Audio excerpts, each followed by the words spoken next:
Hi everyone, my name is Bhavya Taneja and आज की video में हम लोग पढ़ने वाले हैं प्रोबेबिलिटी जो चैप्टर है वो काफ़ी इंपॉर्टेंट है बिकॉज इससे बहुत सारे क्वेश्चन आते हैं हर एग्जाम में एंड ये कंपैरेटिवली ईजी चैप्टर है, इसलिए इसको अगर आप छोड़ के आते हैं तो आपका बहुत नुकसान होगा क्योंकि ज़्यादातर लोग इसके जो क्वेश्चन होते हैं उनको अटेम्प्ट करके आते हैं।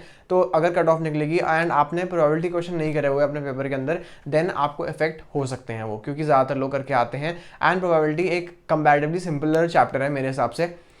आज की वीडियो में हम पढ़ेंगे प्रोबेबिलिटी। ये पार्ट 1 है, इसके बाद इसका पार्ट 2 पार्ट 3 आ सकते हैं डिपेंडिंग ऑन हम कितने क्वेश्चन प्रैक्टिस कर रहे हैं। आज की वीडियो में मैं आपको काफ़ी सारे क्वेश्चन प्रैक्टिस करवा दूंगा। अब स्टार्ट करते हैं मेरा टाइम वेस्ट किए।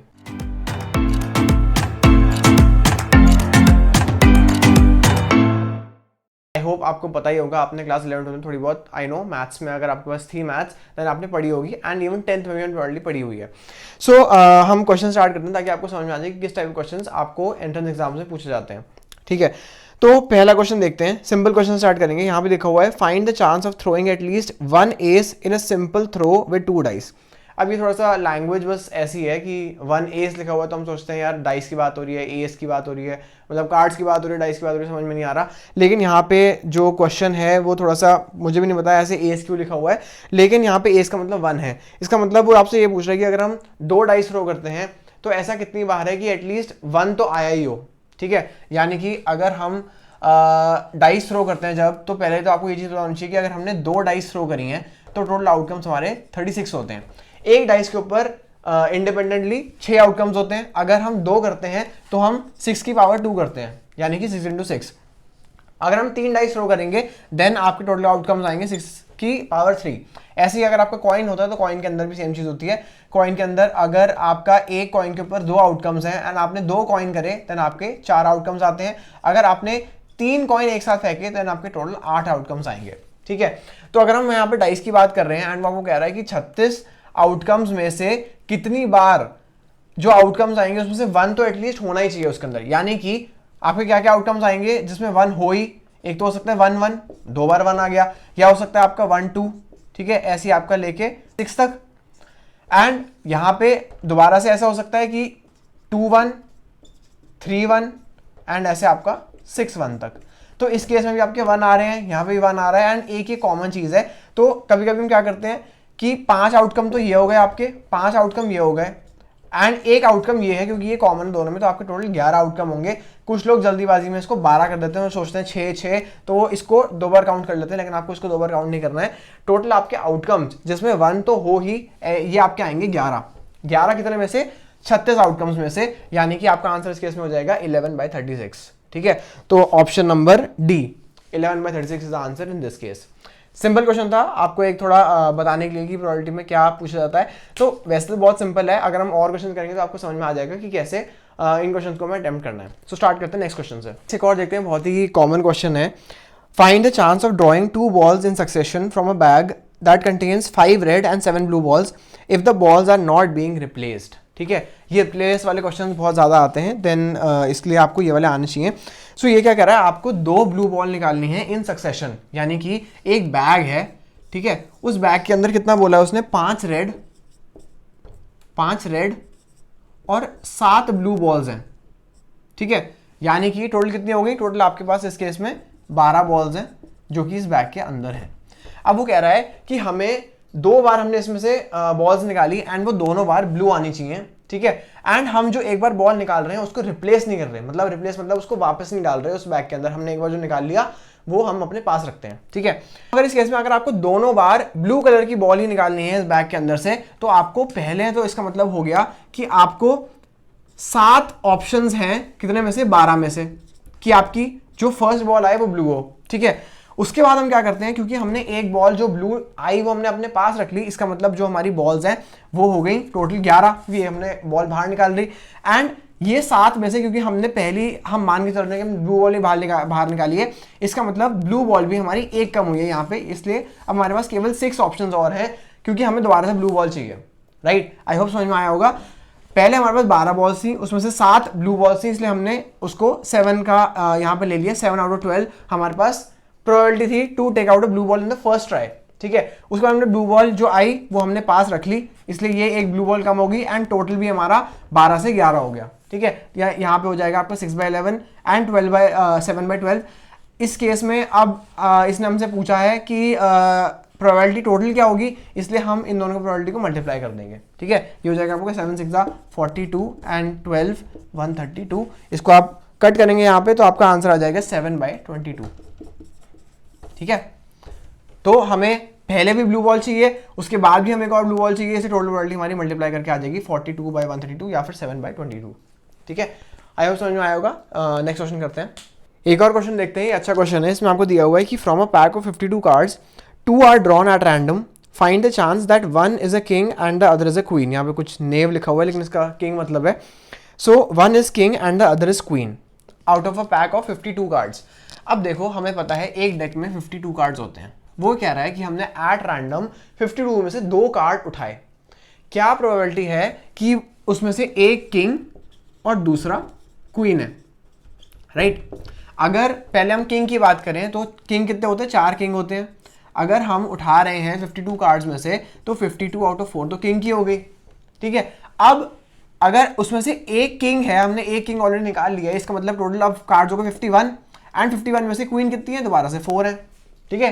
क्वीन इस केस में कम नहीं हुई। याद रखना ब्लू बॉल्स वाला जो हम केस कर रहे थे इससे पहले में, उसमें हमने ब्लू बॉल पिकआउट की थी एंड अपने पास रख ली थी, ठीक है। इससे क्या हुआ, आपकी ब्लू बॉल भी कम हो गई एक एंड आपका टोटल में से एक कम हो गया। लेकिन यहाँ पे हमारा टोटल में तो कम हुआ क्योंकि हमने एक कार्ड, हमें पता है हमने किंग ही निकाला है, लेकिन बाकी 51 कार्ड्स में से जो बचे हुए हैं वो क्वीन तो हमने नहीं छेड़ी ना, क्वीन तो वहीं पे हमारे पास। तो 4/51 एंड 4/52 ये तो आपकी प्रोबेबिलिटी हो गई for finding king and queen. लेकिन हम एक बात देखो, इस केस में गलती क्या होती है, लोग यहीं पे आंसर को सॉल्व कर देते हैं, उनको लगता है हमारा आंसर आ गया। गलती क्या है यहाँ पे हमारा इंटू 2 भी होगा, क्योंकि एक बात नोटिस करो, उसने ये बोला है कि आपने 2 कार्ड्स उठाए हैं इस 52 कार्ड्स में से एंड एक किंग एंड एक क्वीन है। ये तो हमने क्या निकाला है कि पहला वाला किंग है, दूसरी वाली क्वीन है। ऐसा भी तो हो सकता है कि हमने पहली वाली क्वीन निकाली यानी कि 4/52 एंड दूसरा वाला किंग निकाला। तो देखो सेम केस ही हो रहा है, इसलिए हम क्या कर सकते हैं, इसको मल्टीप्लाई बाय 2 कर सकते हैं या फिर दोबारा ये सेम चीज करके इनको ऐड कर दो, ठीक है, एक ही बात हो जाएगी। बेटर है आप यहाँ पे इंटू 2 कर लो, क्योंकि आपका किंग एंड क्वीन या क्वीन और किंग, क्योंकि हमने बस 2 कार्ड निकाले हैं, 2 कार्ड उसने बोला है कि किंग और क्वीन होने चाहिए, ऑर्डर उसने नहीं बताया है। यानी कि किंग क्वीन भी आ सकता है, क्वीन किंग भी आ सकता है। पहले हमने किंग निकाला फिर क्वीन निकाली, या पहले क्वीन निकाली फिर किंग निकाला, बात सेम ही है। तो यहाँ पे इंटू 2 भी होगा। तो इस केस में आपका जो आंसर है वो आ जाएगा आपका 8/663 जो है आपका ऑप्शन नंबर ए, ठीक है। इसको करके देख लेना, आपका यही आंसर आ जाएगा। आई होप समझ में आया होगा। It was a good question. इसको ध्यान में रखना जब भी अपने क्वेश्चन और सॉल्व कर रहे हो, तो आपको ये पता होना चाहिए कि मैं उसने एक स्पेसिफिक ऑर्डर में बोला है या फिर उसने जनरली बोला है कि हमने बस 2 कार्ड निकाले हैं, ठीक। नेक्स्ट देखो, नेक्स्ट में आपको दिया हुआ है कि if a card is picked at random from a pack of 52 cards, find the probability that it is a spade, a king और अ क्वीन, ठीक है।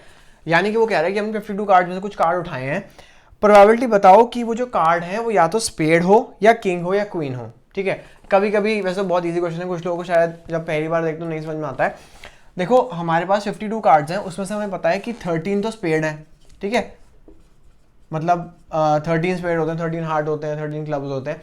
तो ऐसे ऐसे हमारे पास 13 तो स्पेड है, राइट। अब वो कह रहा है कि जो हमने कार्ड निकाले हैं वो या तो स्पेड होना चाहिए या किंग होना चाहिए। किंग, एक किंग तो इसके अंदर ऑलरेडी है, स्पेड के अंदर हमने मान लिया इन 13 के अंदर एक स्पेड, तो मतलब एक किंग ऑफ स्पेड्स होता है, तो वो तो इसके अंदर होगा, यानी कि बचे 3 किंग और, तो ठीक है, किंग भी हो सकता है, बाकी 3 किंग भी हो सकते हैं। या फिर क्वीन हो, अगेन क्वीन एक तो होगी इसके अंदर ऑलरेडी, टोटल 4 क्वीन होती है, तो 3 क्वीन और बची, बाकी जो आपके वो होते हैं queen of hearts, queen of clubs, तो उसको ऐसे लेके हमारे पास 3 और बची। तो टोटल में अगर वो कह रहा है कि हमारे पास स्पेड, किंग और क्वीन आने चाहिए, तो हमें बस ये किंग और क्वीन का ध्यान रखना है कि हमें इन किंग और क्वीन को दोबारा गिनना नहीं है, ठीक है। कहीं आप इसको भी 4 ले लो, इसको भी 4 ले लो, तो यहाँ पे आपका हो जाएगा इस केस में 13 + 3, यहाँ पे हो जाएगा 19। टोटल 19 ऑप्शंस हैं हमारे पास आउट ऑफ 52 कार्ड्स। तो इस केस में आपका आंसर हो जाएगा 19/52 which is your option number C, ठीक है। तो आई होप समझ में आया होगा, बहुत ईजी क्वेश्चन है। आगे बढ़ते हैं, एक हम इसी टाइप को देख लेते हैं कॉइन के अंदर भी। तो कॉइन के अंदर वो कहना है कि 3 coins are tossed, what is the probability of getting 2 tails and 1 head, ठीक है। मैंने आपको पहले बताया अगर आप 3 कॉइन्स टॉस कर रहे हो तो मतलब एक कॉइन के ऊपर 2 ऑप्शंस होते हैं एंड टोटल आप 3 कर रहे हो तो आपका हो जाएगा टोटल 8 आउटकम्स, राइट। अब 8 आउटकम्स में से वो क्या कह रहा है कि आपको दो टेल और 1 हेड आना चाहिए, ठीक है। तो यानी कि ये आपको हो सकता है टेल टेल हेड, ये एक ऑप्शन है, लेकिन आपका ऐसे भी हो सकता है टेल हेड टेल, या आपका हो सकता है टेल टेल हेड, ठीक है। तो ये कुछ लोगों को समझ में नहीं आता है, कभी कभी शायद कुछ लोगों को मैंने देखा है वो टेल टेल हेड ही करके आ जाते हैं केवल, क्योंकि लगता है कि उसने बोला है कि 2 टेल एंड 1 हेड बोला है, लेकिन वो कह रहा है कि हमारे पास जो आंसर आना चाहिए उसमें 2 टेल और 1 हेड होना चाहिए। इसका मतलब ये तो हो ही सकता है, लेकिन साथ में ये और ये भी आपको मानने हैं। इसका मतलब टोटल 8 आउटकम्स है, उसमें से आपके 3 हो गए ऑप्शन ये वाले, तो आपका 3/8 is the answer in this case. ऐसी वो आपसे ये भी पूछ सकता है कि 1 टेल एंड 2 हेड्स क्या हो सकते हैं, तो उस केस में भी आपका 3/8 ही आंसर होगा, ठीक है। अब जो हमने अभी लास्ट क्वेश्चन किया उसके अंदर भी थोड़े ऑल्ट्रेशन हो सकते हैं, जैसे कि आपसे वो पूछ सकता है कि बताओ कि for the above question the probability that there is at least 1 tail. At least 1 tail का मतलब क्या हो गया कि आपके जो आंसर है उसमें टेल तो होना ही चाहिए, एक केवल ऑप्शन जो नहीं हो सकता है वो आपका होगा हेड हेड हेड, ठीक है।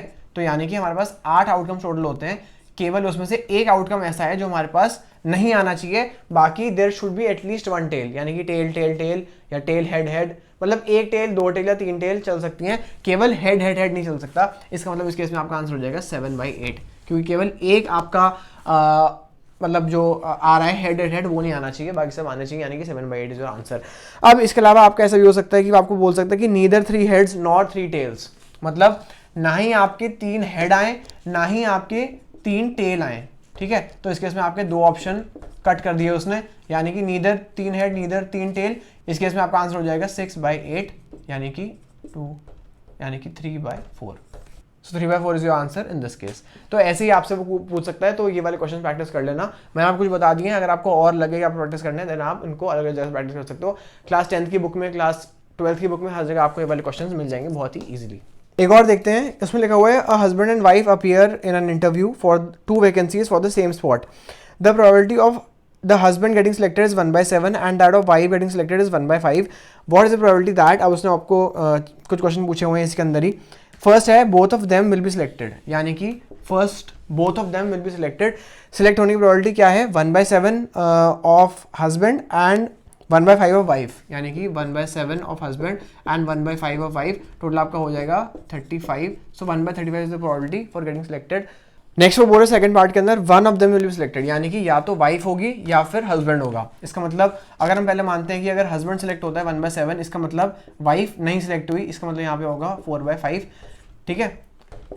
एंड अगर हम मानते हैं कि जो वाइफ है वो सिलेक्ट हो जाती है, यानी कि 1/5, तो हम मानेंगे कि हस्बैंड सेलेक्ट नहीं हुआ, तो 6/7 यहाँ पे हो जाएगा। इसको आप सॉल्व कर लेंगे तो आपका आंसर आ जाएगा। थर्ड पार्ट में वो बोल रहा है कि none of them will be selected, यानी कि ना ही हस्बैंड सेलेक्ट हुआ ना ही वाइफ सेलेक्ट हुई, यानी कि इनकी सिलेक्ट होने की प्रोबेबिलिटी कितनी है 1/7 हस्बैंड की है, यानी कि यहाँ पे हो जाएगा आपका 6/7, मतलब वो सिलेक्ट नहीं हुआ। एंड जो वाइफ है उसकी कितनी है 1/5, तो आपका हो जाएगा यहाँ पे 4/5, तो इसको आप मल्टीप्लाई कर देंगे, देन इस केस में आपका आ जाएगा 6 4 24, 5 7 35। This will be your answer for third part. अगर हम बात करें फोर्थ पार्ट की, तो फोर्थ पार्ट में वो कह रहा है कि at least one of them will be selected. अब जब भी आपका क्वेश्चन होता है कि at least one of them will be selected, इसका मतलब क्या हुआ कि केवल जो हम एक ऑप्शन ले रहे हैं जो नहीं हो सकता वो ये है कि none of them will be selected, ठीक है। तो यानी कि आप 1 minus none of them will be selected वाली जो है इसको यहाँ पे माइनस कर सकते हैं 24/35 को, या फिर आप ये भी कर सकते हैं कि आप ये वाली और ये वाली को ऐड कर दीजिए। क्यों?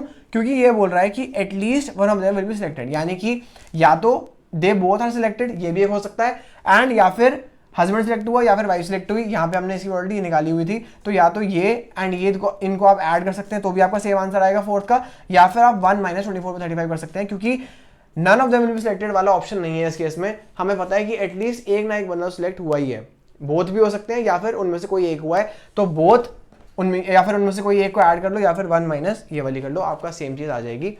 सो ये कुछ ट्रिक्स होती हैं जो कि आपको दिमाग में रखनी चाहिए एंड आपको पता होनी चाहिए, क्योंकि देखो इस केस में जरूरी नहीं है कि आपको हर जगह क्वेश्चन सॉल्व करना है बार बार, ठीक है, टाइम आपको बचाना है, तो इसलिए मैंने आपको वही चीज बताई है, तो ये इंपॉर्टेंट है एंड इसको ध्यान रखना अगर आपको नहीं आती थी ऑलरेडी तो। एक और अच्छा क्वेश्चन देखते हैं, इसमें आपको दिया हुआ है कि if 8 coins are tossed what is the chance that one and only one will turn up head, यानी कि उन्होंने 8 कॉइन्स उछाले, ठीक है। ये थोड़ा जनरली हम बात करते हैं 2 कॉइन्स की, लेकिन इसमें 8 की बात हो रही है तो हमें लगता है शायद बहुत डिफिकल्ट होगा, लेकिन ऐसा कुछ नहीं है। तो हमने 8 कॉइन्स 1 2 3 4 5 6 7 8 मैंने यहाँ पे बना दिया था कि आप विजुलाइज कर पाओ, एंड यहाँ पे सब के अंदर हेड आने की जो प्रोबेबिलिटी है वो कितनी है, 1/2 है, ठीक है, 1/2 1/2 1/2। तो हमने 1/2, तो हम यहाँ पे मल्टीप्लाई कर रहे हैं सारे, इसका मतलब 1/2 की पावर 8 तो प्रोबेबिलिटी होगी हेड आने की, ठीक है। लेकिन यहाँ तक तो लोग सॉल्व कर लेते हैं, लेकिन इसके बाद समझ में नहीं आता कि आप क्या करना है, या फिर ज़्यादातर लोग करते हैं कि इसी को आंसर लिख देते हैं कि 1/2 की पावर 8 एंड ये नीचे बहुत बड़ा नंबर आता है, ठीक है।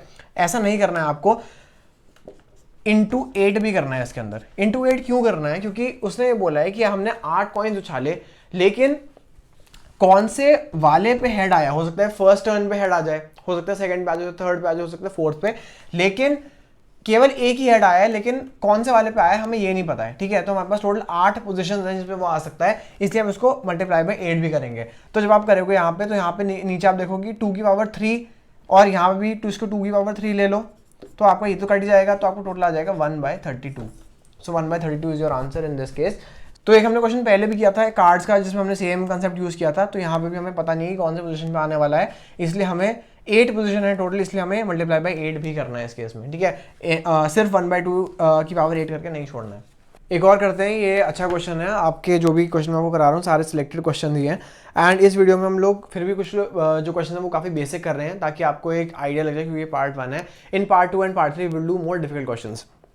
सो इस क्वेश्चन में आपको दिया हुआ है कि एक बंदा है ए who can hit the target 3 times in 6 shots, ठीक है, 3 times in 6 shots। उसके बाद वो कह रहा है बी की जो एक्यूरेसी है वो कितनी है, 2 times in 6 shots, 2 times in 6 shots, ये बी की है। सी की कितनी है, सी कह रहा है कि 4 times in 6 shots। They fire a volley, what is the probability that at least 2 shots hit, यानी कि वो कह रहा है कि 2 shots तो हिट होने ही चाहिए, 3 लोग शॉट्स हिट कर रहे हैं, ठीक है। इसको हम कर लेते हैं 1/2, ठीक है, यहाँ पे हो जाएगा आपका 1/3 एंड ये आ जाएगा 2/3, ठीक है। अब हो सकता है 2 शॉट्स हिट का मतलब हो सकता है या तो ए और बी ने मारे हो, या बी और सी ने मारे हो, या ए और सी ने मारे हो, यही ऑप्शन हो सकते हैं हमारे पास। तो पहले हम लेते हैं ए और बी ने मारे हो, ठीक है। तो यानी कि 1/2 इंटू 1/3 और इंटू यहाँ पे इसने नहीं मारा, यानी कि 1/3, राइट, ये एक हो गया। ऐड करेंगे बी और सी, मतलब बी और सी ने हिट करे 1/3 इंटू 2/3, और इसने हिट नहीं करा तो यहाँ पे 1/2 वापस से आ जाएगा, क्योंकि इसकी जो 1/2 की प्रोबेबिलिटी है, तो ना हिट करने की प्रोबेबिलिटी भी 1/2 ही है। देन हम लेते हैं A and C, A and सी का मतलब 1/2 इंटू 2/3, ठीक है, और इंटू यहाँ पे दोबारा से 2/3, क्योंकि इसकी हिट करने की प्रोबेबिलिटी हमें नहीं लेनी है, यानी कि इसने हिट नहीं किया है बी ने, राइट। तो ये क्या हो गया, ए एंड बी ने मारा, बी एंड सी ने मारा, एंड ए एंड सी ने मारा। लेकिन अब देखो यहाँ पे क्या होता है, हमें लगता है कि क्वेश्चन सॉल्व हो गया, लेकिन नहीं हुआ है अभी। उसने बोला है एटलीस्ट 2 हिट, एटलीस्ट 2 हिट का मतलब हो गया कि सब ने मारा, ये भी तो हो सकता है, यानी कि सब ने हिट किया 1/2 इंटू 1/3 इंटू 2/3। अब देखो, या तो आप ये बड़ी सी चीज सॉल्व करो एंड अपना टाइम वेस्ट करो, ठीक है, या फिर आप ये कर सकते हो जैसे कि मैंने आपको पहले बताया, क्यों 1 माइनस नन का जो कंसेप्ट है वो इंपॉर्टेंट है। जब आपको एटलीस्ट बोला हो उसने, जब भी आपको एटलीस्ट बोले क्वेश्चन में, देन समझ जाओ कि आपको इतना लंबा काम नहीं करना है, ठीक है। अच्छा, वो कह रहे हैं एटलीस्ट 2 शॉट्स हिट, तो हम ये कर सकते हैं कि 1 माइनस किसी ने भी नहीं मारा, हम उसको माइनस कर देते हैं, यानी कि 1 माइनस यहाँ पे नहीं मारा का हो जाएगा 1/2, इसने नहीं मारा है तो इसका हो जाएगा 2/3, एंड इसकी प्रोबेबिलिटी ऑफ नॉट हिटिंग हो जाएगी 2/3 इसकी होती है, यानी कि 1/3। बस इतने को मल्टीप्लाई करो, 1 में से माइनस करो, एंड आपका आंसर राइट अवे आ जाएगा, ठीक है। सॉल्व कर लेना। सो ये काफ़ी बेसिक क्वेश्चंस थे, एंड आज की वीडियो में हमने काफ़ी सारे क्वेश्चंस कवर कर लिए हैं, जो कि आपको एक आइडिया जिससे आपको लग गया होगा कि यार प्रोबेबिलिटी कैसे होता है, एंड थोड़ा सा अगर आपको नहीं आती तो आपको कॉन्फिडेंस धीरे धीरे आ गया होगा। सो आई वुड सजेस्ट कि इस वीडियो के बाद आप थोड़ी सी और प्रैक्टिस करो अपने हिसाब से, जो भी आपके पास बुक है उससे कुछ बेसिक लेवल 1 डिफिकल्टी के या जो इजी क्वेश्चन आपको लग रहे हैं पहले उनको प्रैक्टिस करो, ताकि आपका एक बेस बन जाए। आपकी बेसिक प्रोबेबिलिटी वाले क्वेश्चंस आप क्लास 10 से ले सकते हो, या फिर उसके अलावा आप कर सकते हो जो कि हमने आज करे, कार्ड्स वाले क्वेश्चंस कर सकते हो, बॉल्स वाले क्वेश्चन जो हमने करे वो प्रैक्टिस कर सकते हो। तो ये एक बेसिक चीज़ होती है प्रोबेबिलिटी के अंदर, जिनके क्वेश्चन आते ही हैं, एंड इसमें भी लोग गलती करके आते हैं। अगर आप ये वाले क्वेश्चन भी सॉल्व नहीं कर पा रहे हो, देन आई डोंट थिंक आपके लिए ईजी होगा कोई भी एग्जाम, बहुत एंट्रेंस एग्जाम क्लियर करना, राइट। सो आई होप आज की वीडियो में आपको समझ में आया होगा। आई नो आपके एग्जाम्स आ रहे हैं, मैं वीडियो लाता रहूँगा, एंड आई होप आपकी पढ़ाई अच्छी चल रही होगी। ऑब्वियसली जिनके एग्जाम अभी हैं वो डायरेक्टली डिपेंडेंट मेरे पे नहीं रह सकते हैं, बिकॉज मैं इतनी जल्दी वीडियोस नहीं लेके आ रहा हूँ, एंड इतनी जल्दी सारी वीडियोस ला भी नहीं सकते हैं कि 20 दिन में आपकी सारी वीडियोस आ जाएं हर चैप्टर की, but I will try my best and all the best to you all. I know एक महीने में आपका एग्जाम है, सो लगे रहो यार, अपनी पढ़ाई ढंग से करो and keep liking the videos, keep sharing the videos and subscribe to your channel. I will see you in the next video. Thank you.